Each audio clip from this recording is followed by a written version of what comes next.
बिस्मिल्लाहिर्रहमानिर्रहीम। ARRI here. उम्मीद करता हूं कि आप सब खैरियत से होंगे और जहां भी होंगे अपने प्यारों के साथ हंसते और मुस्कुराते होंगे। नाजरीन, आज पाकिस्तान अपना फाइनल इंग्लैंड के खिलाफ खेलने जा रहा है। नो डाउट कि इंग्लैंड की टीम हमारी टीम से बेहतर है, लेकिन यार हम ना थोड़े मलंग टाइप के बंदे हैं। अगर मूड हुआ तो न्यूजीलैंड जैसी टीम की धुलाई कर देंगे, अगर मूड ना हुआ तो फिर जिम्बाब्वे जैसी टीम से भी हार जाएंगे। खैर, हम बात कर लेते हैं आज के मैच की। आज के मैच पे कौन कौन से जो फैक्टर हैं वो इफेक्ट करेंगे, सारी डिटेल में आपको इस वीडियो के अंदर बताता हूं। सबसे पहले तो आज जो बारिश का इम्कान है वो 80 से 85% है, लेकिन ये बारिश का इम्कान किसी ना किसी हद तक कम हुआ है। लेकिन कम उस वक्त हुआ है, यानी मैच के दौरान, जो मैच का दौरानिया था, जो मैच का वक्त था, उस दौरानिये में ये बारिश का इम्कान किसी ना किसी हद तक कम हुआ है। यानी पाकिस्तानी वक्त के मुताबिक ये मैच 1 बजे शुरू होता है और 4:30 बजे तक चलता है। इस दौरानिये में बारिश का इम्कान थोड़ा कम होता दिखाई दे रहा है। और दूसरी बात यह है कि अगर आज मैच ना हुआ तो एक रिजर्व डे रखा हुआ है, यानी अगर आज मैच ना हुआ तो ये मैच कल होगा, यानी मंडे वाले दिन होगा।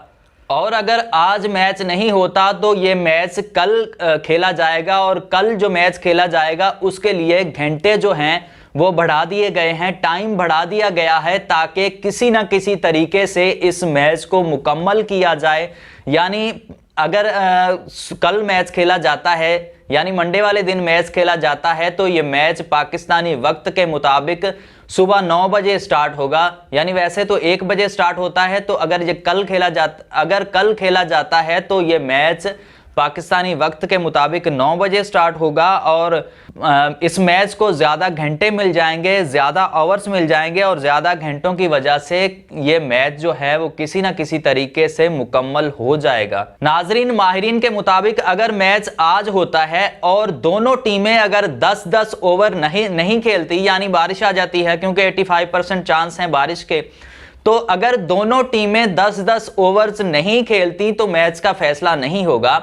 यानी एक टीम 10 ओवर खेलती है तो दूसरी 9 ओवर खेलती है, तो जब तक वो 10वां ओवर नहीं खेलेगी तब तक ये मैच का फैसला नहीं हो पाएगा, या मैच का फैसला नहीं करेंगे। और दूसरी बात नाजरीन, माहिरीन के मुताबिक टॉस जीतकर पहले फील्डिंग करने वाली टीम को ज्यादा एडवांटेज होगा, क्योंकि जो पहले बैटिंग करती है टीम वो ज्यादा मार धाड़ करती है, ज्यादा तेज खेलती है, तो उसमें आउट होने के ज़्यादा चांसेस होते हैं। लेकिन जो बाद में टीम खेलती है उसके सामने सारी कैलकुलेशन आ जाती है कि कितने ओवर्स में कितना स्कोर करना है, और कितनी विकेट्स जो हैं वो हमने विकेट्स को संभाल के खेलना है। और जो DLS मेथड है वो मेथड का बहुत ज़्यादा एडवांटेज होता है बाद में खेलने वाली टीम को, क्योंकि उनके पास सारी कैलकुलेशन आ जाती है कि कितना स्कोर है और हमने कितनी विकेट्स गंवानी है, वगैरह वगैरह। और नाजरीन, अगर फील्डिंग की बात कर लें तो नो डाउट कि इंग्लैंड की फील्डिंग हमारी फील्डिंग से बेहतर है, लेकिन पाकिस्तानी कुछ फील्डर्स जो हैं वो बहुत ज़्यादा उम्दा फील्डिंग करते हैं,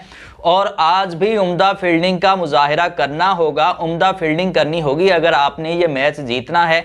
एक एक रन से इंपॉर्टेंट होगा, एक एक विकेट इंपॉर्टेंट होगी, एक एक रन आउट इंपॉर्टेंट होगा, एक कैच जो है वो इंपॉर्टेंट होगा इस मैच का। सो देखते हैं आज का मैच कौन जीतता है। So best of luck team Pakistan.